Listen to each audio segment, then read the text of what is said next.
अस्सलामुअलैकुम वरहमतुल्लाहि वबरकातुहू। दोस्तों, मैं हूं इरफान खान, आप तमाम का इस्तकबाल करता हूं मेरे इस यूट्यूब चैनल में। जैसा कि आपने टॉपिक जो है थंबनेल पर देख लिया होगा कि आज का टॉपिक मैं किस जो है टॉपिक पर बोलने वाला हूं। और मेरे तमाम तकरीबन जो सब्सक्राइबर है वो नियर अबाउट जो है एक तो शिक्षक भर्ती की तैयारी कर रहे हैं या कोई ना कोई स्पर्धा परीक्षा की कोई अलग अलग जो है तैयारियां कर रहे हैं, लेकिन हम लोग जो है जनरली आमतौर पे अभी शिक्षक भर्ती की तैयारी कर रहे हैं। और ऐसे है जो इस टॉपिक को लेकर जो है उतने हम लोग सीरियस नहीं है, क्योंकि हम उसके अंडर एज नहीं है। जो कुछ अंडर एज होंगे वो यूपीएससी की तैयारी करते नहीं है। लेकिन मेरे इस वीडियो को देखने वाले वो तमाम टीचर हजरात, वो तमाम एस्पायरेंट्स जो शिक्षक भर्ती की तैयारी कर रहे हैं, जो शिक्षक की पेशे से जो मुतालिक जो काम करते हैं, वो उनके ऐसे स्टूडेंट्स, उनके ऐसे जो है भाई बहन या ऐसे सरपरस्त हजरात, माँ बाप भाई बहन जो बड़ी इस वीडियो को देख रहे होंगे, अपने कम्युनिटी में उर्दू मीडियम में स्पेशली इसकी अवेयरनेस, इसकी बेदारी नहीं है, स्पेशली इसकी मालूमात ही नहीं है। तो वैसे तमाम पेरेंट्स को, भाइयों को, बहनों को जिनके छोटे भाई छोटी बहनें पढ़ रही है, ऐसे टीचर हजरात जो मेरा ये वीडियो देख रहे हैं और उनकी नजरों में ऐसे कोई बच्चे हैं जो बहुत ज्यादा जहानत रखते हैं, या आपके खुद के जो बच्चे हैं वो ऐसी जहानत रखते हैं, जो नेचुरल टैलेंट रखते हैं, वो प्राइमरी लेवल से हो, पहली से 7वीं तक या फिर 9वीं से 12वीं तक या ग्रेजुएट तक जो भी है, चूंकि हम लोग प्राइमरी टीचर्स है इसलिए तो उनको ये चीज सजेस्ट करें, उन तक ये वीडियो को पहुंचाए। और मैं खासकर मुअद्दिबाना गुजारिश करूंगा जो खुसूसन जहानत रखते हैं, ऐसे तलबा जिनका आईक्यू लेवल बहुत हाई होता है, वो जरूर इसकी तैयारी करने की कोशिश करें।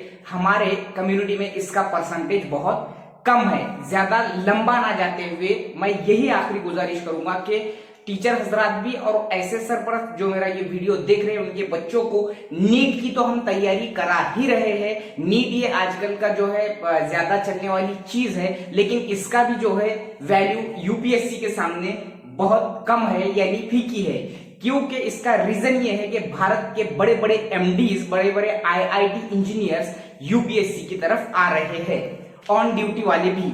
तो हम शुरुआत करेंगे आज के इस वीडियो के टॉपिक की। यूपीएससी जो है ये क्या है और इसमें क्या करना होती है, जो है इसमें क्वालिफिकेशन क्या लगता है, और इसमें जिसको बोलेंगे हम क्राइटेरिया सिलेबस का कैसा रहता है, ये हम आज देखेंगे। तो सबसे पहले हम देखेंगे यूपीएससी, यानी ये एक जिसको बोलेंगे हम यूपीएससी, यानी इसका फुल फॉर्म है यूनियन पब्लिक सर्विस कमीशन। अब ये यूनियन पब्लिक सर्विस कमीशन क्या है?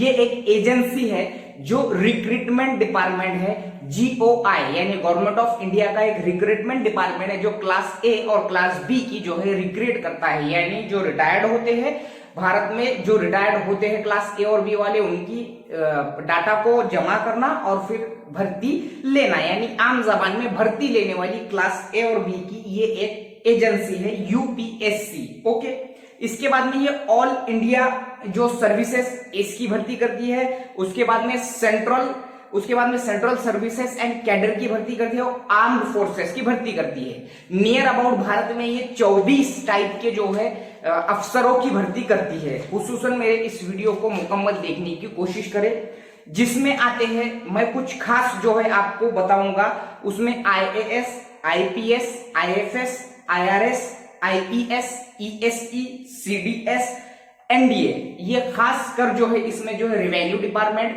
Foreign services department, engineering department, administrative services और पुलिस डिपार्टमेंट से आईपीएस जिसको हम बोलते हैं, ये चीजें यहाँ पर खास जो है मैंने आपको बताई। ऐसे 24 टाइप की वो क्लास ए और बी की भर्तियां करता है। इसकी जरूरत हमारे बच्चों को बहुत है, चाहे वो बेदारी हो या फिर उसकी तैयारी हो। खुसूसन ऐसे असातिज़ा जो हाई स्कूल लेवल पर है, वो इस मामले में बेदारी पैदा करने की कोशिश करें, क्योंकि हमारे कम्युनिटी में इसका परसेंटेज बहुत कम है, 4 to 5% है। तो हम शुरुआत करते हैं आज की वीडियो की। इसके होते हैं 3 स्टेजेस। मैं इसकी उम्र बताता चलूं आपको कि इसको उम्र कितनी होती है। तो कोई भी ग्रेजुएट, जो एनी ग्रेजुएट किसी भी जो स्ट्रीम का होता है, आर्ट्स, साइंस या कॉमर्स, ये जो है दे सकता है यूपीएससी का इम्तिहान। इसमें कम से कम 21 साल और ज्यादा से ज्यादा 32 साल उम्र होनी चाहिए ओपन के लिए। और कास्ट को जो है उनके हिसाब से सहूलत होती है। SC ST को 5 साल, ओबीसी को 3 साल एक्स्ट्रा मिलते हैं, लेकिन हम लोग को ओपन को 32 साल तक जो है चांस रहता है। इसलिए मैंने बोला कि हमारे कई सब्सक्राइबर ऐसे जो अंडर एज नहीं है और वो यूपीएससी से जो है वो करना भी नहीं चाहते, लेकिन उनके भाइयों बहनों की मेंटालिटी बनाओ और अगर वो ज़हीन है तो उनको तैयार कराओ, ठीक है। और ऐसे बच्चे जो मेरा ये वीडियो देख रहे हैं जो 10th है, 12th है और फ्रेश ग्रेजुएट है, वो खासकर इस वीडियो को जहन में रखें। तो आप लोगों को 21 से 32 साल के अंदर की जो है एज लगती है। इसके बाद में आ जाओ, ये इसमें जो है स्टेजेस होते हैं, इसके जो है स्टेजेस होते हैं वो 3 होते हैं। अब मैं आपको समझाऊंगा स्टेजेस, ठीक है। उसमें होता है प्री, मेंस और इंटरव्यू। वो आपको दिख रहा हो या नहीं दिख रहा हो, मैं आपको क्लियर कर समझाना चाहूंगा। ओके, प्री, मेंस और इंटरव्यू। अब आ जाओ पहले प्री पर। प्री जो होता है यानी प्रिलिमिनरी एग्जामिनेशन, जिसको हम क्वालिफाइंग बेस्ड कहते हैं। अब आ जाओ इसमें जो होता है प्री इम्तिहान में आपको GS1 यानी जनरल स्टडीज 1, ये पहला 2 पेपर होते हैं, GS1 GS2। इसमें होता है जनरल स्टडीज 1 जो कि 200 मार्क का होता है और 100 सवाल होते हैं, यानी एक सवाल को 2 मार्क। ओके, एक सवाल को इसमें 2 मार्क यानी कि 100 क्वेश्चन 200 मार्क, 2 घंटे होते हैं। इसमें होती है नेगेटिव मार्किंग, 3 गलत हुए तो आपका 1 मार्क कटेगा। Okay, negative. और ऑब्जेक्टिव टाइप यानी कि आप जो स्कॉलरशिप के पेपर दिए हैं आपने 8वीं में 5वीं में, उस टाइप के उसको कहते हैं ऑब्जेक्टिव टाइप के क्वेश्चंस, ABCD ऑप्शन वाले। लेकिन यहां अगर आप 3 गलत करते हैं तो आपका 1 माइनस होगा। अब उसके बाद 2 घंटे इसको टाइम होता है, 100 क्वेश्चन 200 मार्क, 2 घंटे टाइम, 3 को 1 का निगेटिव मार्किंग होती है। मैं प्रिलिमिनरी की बात कर रहा हूं, प्री की पहली स्टेज है ये। अब आप बोलेंगे कि GS1 में ये 100 सवाल जो GS बोल रहे हैं आप जनरल स्टडीज है क्या? जनरल स्टडीज यानी आपका जो इकोनॉमिक्स है, जिसको हम सियासियात बोलते हैं, economics, history, civics, geography, political science वगैरह वगैरह, ये जो चीजें हैं ये जनरल स्टडीज में, ये पेपर 1 में, जनरल स्टडीज 1 के जो पहले पेपर में काउंट होती है। और ये कौन सा, इसकी अगर आप तैयारी कर रहे होंगे, अगर आप जब भी यूपीएससी की तैयारी में बैठेंगे तो एक बात ध्यान में रखना कि आपको वहीं से शुरुआत करेंगे जहां से आप पीछे से गए, यानी 5th क्लास से, क्योंकि इसका पाया यूपीएससी का। कलेक्टर भी बनना है तो आपको पढ़ाई करना की शुरुआत करनी होगी 5वीं क्लास से, ये बात ध्यान में रखिए, सीबीएसई की किताबों से। तो ये हो गया। अब आ जाओ इसका दूसरा पेपर होता है, यानी कि जो प्री होता है वो 400 मार्क का होता है। ओके, इसका दूसरा पेपर होता है जनरल स्टडीज 2। जनरल स्टडीज 2 में 80 सवाल 200 मार्क यानी 2.5 मार्क के लिए एक सवाल होता है, नेगेटिव मार्किंग होती है। लेकिन इसमें जनरल स्टडीज का जो एप्टीट्यूड टेस्ट होता है, एप्टीट्यूड समझे आप, स्कॉलरशिप में आपने मैथ्स और ज़हनी आजमाइश जो हल करा था वो वाला, उस टाइप के जो है सवाल, उस टाइप के मतलब इसमें लेवल हाई होता है वैसे। यानी मैं आपको एप्टीट्यूड टेस्ट का मतलब समझाया हूं कि वैसे होते हैं, ऑब्जेक्टिव टाइप होता है, नेगेटिव मार्किंग सेम होती है। यहाँ 80 मार्क को, 80 सवाल को 200 मार्क या 100 मार्क को। अब ये जो दोनों जो होते हैं GS1 और GS2 जो होते हैं ये क्वालिफाइंग नेचर के होते हैं, ये बात को समझो। क्वालिफाइंग नेचर मतलब क्या, यानी कि सिर्फ आपको ये क्वालिफाई करना होता है आपको मेंस में जाने के लिए, ठीक है। मिसाल के तौर पे अगर आपको सेमीफाइनल, अगर आपको फाइनल खेलना है तो आपको सेमीफाइनल जीतना ही होगा तो ही आप फाइनल खेलेंगे, तो ये है वो सेमीफाइनल, ऐसा समझ लो इसको क्वार्टर फाइनल है। ओके, अब ये क्वार्टर फाइनल जो होता है, यानी यहां से आप ये क्वालिफाई करेंगे, अब जाएंगे आप मेंस में। अब ये जो मेंस होता है, ये जो मेंस इम्तिहान होता है ये बहुत ज्यादा टफ होता है और इसमें कई ज्यादा सब्जेक्ट्स होते हैं, 9 टाइप के इसमें पेपर लिए जाते हैं, 9 टाइप के। ओके, अब ये है मेंस अपना। प्री के बाद में अगला टप्पा है मेंस। प्री क्वालिफाई करें तो मेंस में जाने को मिलता है। मेंस में सबसे पहले होता है पेपर ए। पेपर ए होता है 300 मार्क का इंडियन लैंग्वेजेस पर। आपको पता होगा कि कॉन्स्टिट्यूशन की जो हमारी लैंग्वेज है, माननीय हमारे भारत सरकार की 22 लैंग्वेजेस है, तो ये इंडियन लैंग्वेजेस पर ये जो है 300 मार्क का पेपर होता है। उसके बाद में पेपर बी होता है इंग्लिश, जो हमारा आम जो इंग्लिश होता है, जनरल इंग्लिश, वो होता है। यानी यहां बोलने की मैं ये कोशिश करूंगा कि 300 मार्क का इंडियन लैंग्वेजेस के बाद में अगला जो पेपर भी होगा आपका वो इंग्लिश का होगा। अब वो इंग्लिश में अलग अलग टाइप के आपके जो भी लेवल रहेगा, उस लेवल का यूपीएससी लेवल का वहां पर क्वेश्चनिंग होंगी।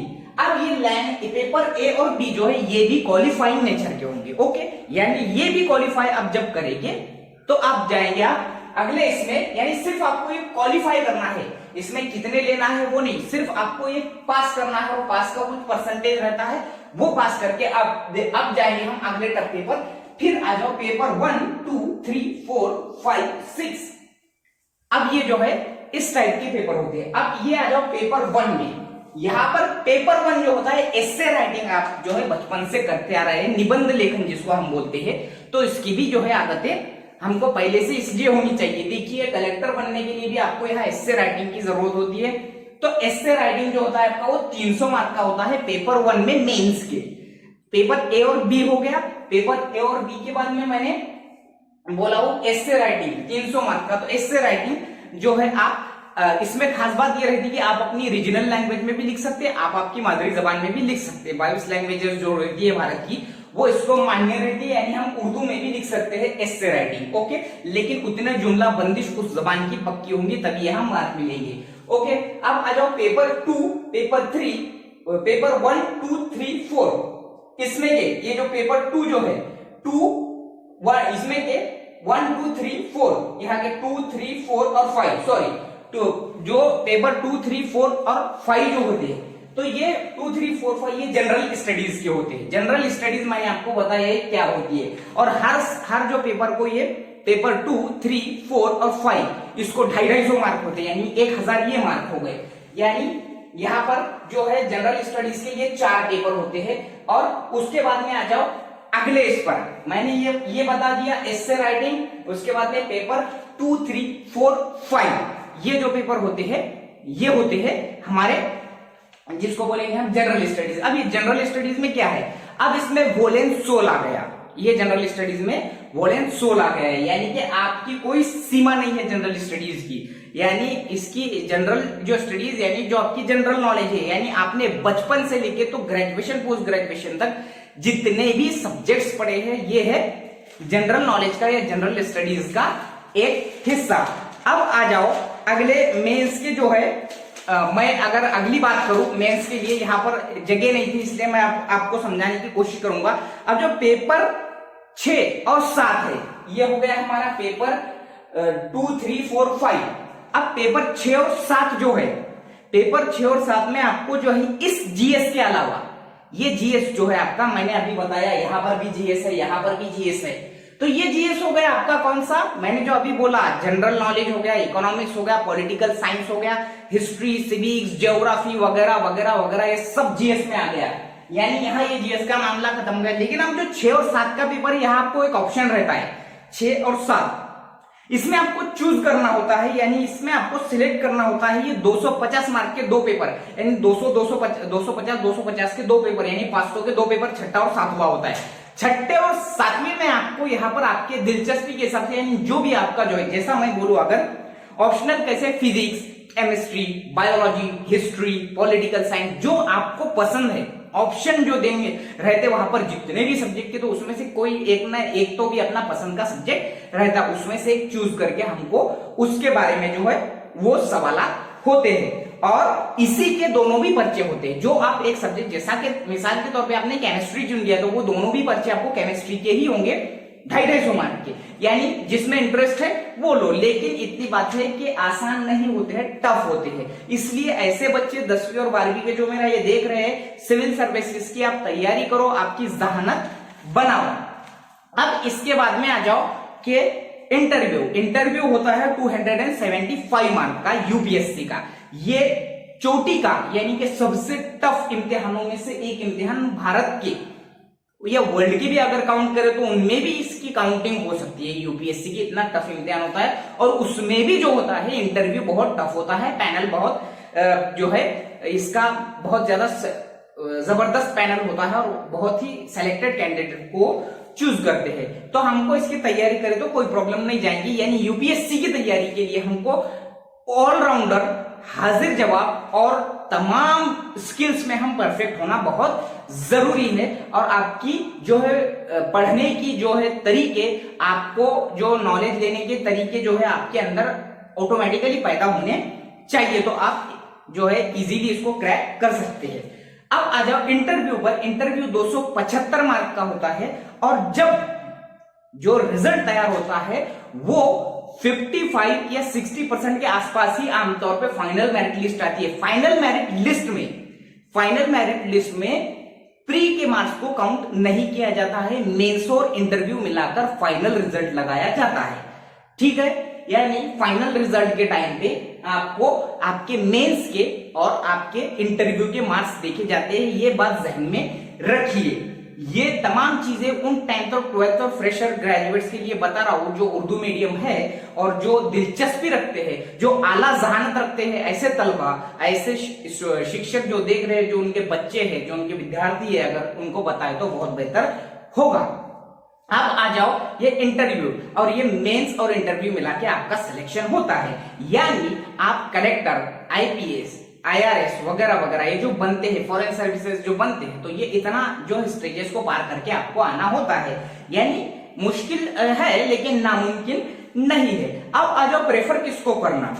मैं साइंस हूं, मैं आर्ट्स हूं या मैं कॉमर्स हूं, तो मैं अगर बात करूं जिस तरीके से आर्ट्स को जो है लो जो है बजट में समझा जाता है या लो लेवल का जो है फैकल्टी समझा जाता है, मैं बोलूंगा कि वही स्टूडेंट तकरीबन आर्ट्स फैकल्टी के स्टूडेंट इसमें, क्योंकि इसमें जनरल स्टडीज का बहुत बड़ा पार्ट है। यानी जो अपने 5वीं से लेके, जो अपने 4थी से लेके पोस्ट ग्रेजुएशन तक पढ़ा है, अगर आप आर्ट्स से, पूरा वही होता है, पूरा के पूरा वही होता है। सिर्फ बाल की खाल निकाली भी होती है। तो आप जब टैलेंट है तो आप में उतना तो टैलेंट होगा ही कि आप उतना कवर कर सकेंगे। और दूसरी बात मैं खुसूसन बताना चाहूंगा कि टोटली आईआईटीज के इंजीनियर, टोटली एमबीबीएस एमडी जो है हमारे महाराष्ट्र के हो या किसी भी स्टेट के हो, वो यूपीएससी में आ रहे हैं, क्योंकि वो ऑलरेडी बहुत ज्यादा पढ़ाई के आदी होते हैं, है ना। बहुत ज्यादा हार्ड लेवल की पढ़ाई करके आए हुए होते हैं, तो उनको ये मेहनत करना कोई मुश्किल जाता नहीं है। कई तो जो है जिसको बोलेंगे हम बड़े बड़े जो है उन्होंने पोस्ट को 3-4 5-5 पोस्टों को निकाल दिया है। अगर मैं बोलूंगा यूट्यूब चैनल, ऐसे बच्चे जो 10वीं 12वीं में देख रहे, दृष्टि IAS बोलकर एक यूट्यूब चैनल है, उसको फॉलो करो। देखो उसमें IAS के इंटरव्यूज कहते होते, मॉक इंटरव्यूज बताता है। अगर मैं सजेस्ट करूंगा तो अजहरुद्दीन काजी जो हमारे यवतमाल जिले के हैं, जो IAS बने हैं, उनकी जो है उन्होंने मॉक टेस्ट दिया था, वो दृष्टि IAS पर, दृष्टि IAS जो एकेडमी है उस पर उन्होंने वो इंटरव्यू दिया था, मॉक इंटरव्यू यूपीएससी का। देखो उसमें कितना जबरदस्त टाइप का IAS अजहरुद्दीन जो है। उसके बाद में टीना डाबी का जो है इंटरव्यू देखो आप, अथर सैयद का जो है इंटरव्यू देखो। उसके बाद में 2-4 ऐसे दृष्टि IAS के पूरे वीडियोस देखो आप, इतने बेहतरीन है। तो इसका हेडक्वार्टर जो है दिल्ली में है यूपीएससी का। अगर आप तैयारी कर रहे हैं तो एक तो आपको खासकर जो स्पॉट्स जो है मेन आपको पता है, मुंबई है, पुणे है, उसके बाद में सबसे बेस्ट है पूरे भारत में दिल्ली। तो ये टाइप के जो है आपको ऐसे तरीका होता है उसका, और आप सिलेक्शन होता है, तभी कहलाते हैं आप कलेक्टर, तभी कहलाते हैं आप क्लास 1। और जो है इनका एक अलग स्वैग होता है। मैं इसलिए बोल रहा हूं क्योंकि उतने बड़े बड़े डॉक्टर्स, एमडीज और जो है बड़े बड़े इंजीनियर्स IIT के इधर आ रहे हैं, क्योंकि इसकी एक अलग जो है छाप है सिविल सर्विसेज की। तो मुझे पूरी उम्मीद है कि आपको ये मुकम्मल जो है समझ में आ गया होगा। फ्रेशर स्टूडेंट्स जो 10वीं 12वीं में है या हो चुके हैं, जो अभी ग्रेजुएशन में है, चाहे वो कोई भी हो, BA हो, BCom हो, BSc हो, आपका लेवल, आपकी वैल्यू सेम है वहां पर। और जो आर्ट्स वाले हैं उनको तो बहुत ही फायदेमंद है ये। तो मुझे पूरी उम्मीद है कि आपको समझ में आया होगा। समझ में आया तो मेरी उन टीचर हज़ार से और भी गुजारिश है कि उनके स्टूडेंट्स तक पहुंचाए, उनके रिश्तेदारों तक पहुंचाए, उनके ऐसे बच्चों तक पहुंचाए जो आला जहानत रखते हैं और अपनी भी मेंटालिटी को चेंज कर दे और बच्चों को उसकी मदद करने की बार बार तरगीब करे, तो बहुत बेहतरीन होगा। और ऐसे भाई बहने जो मेरा ये वीडियो देख रही है और उनके बच्चे, उनके जो छोटे भाई बहन बहुत ज़हीन है, तो उनको भी इसकी जो है बेसिकली तैयारी कराने की शुरुआत करें, ताकि उनका भविष्य जो है उज्जवल हो। वीडियो अच्छा लगे लाइक करो, कमेंट में बताओ और सब्सक्राइब जरूर करो। अस्सलामु अलैकुम।